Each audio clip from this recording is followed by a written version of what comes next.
You are looking at Julian's pronunciation guide, where we look at how to pronounce better some of the most mispronounced words in the world, like this other curious word. But how do you say what you're looking for today?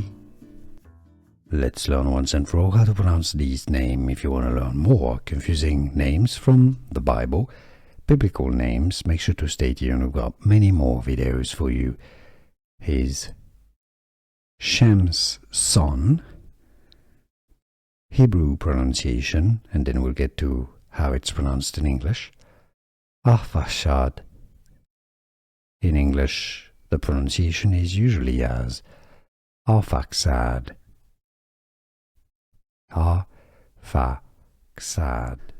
Here are more videos on how to pronounce more confusing words and names too many mispronounced. Like this video if you found it useful. I appreciate your support. I'll see you soon and thanks for watching.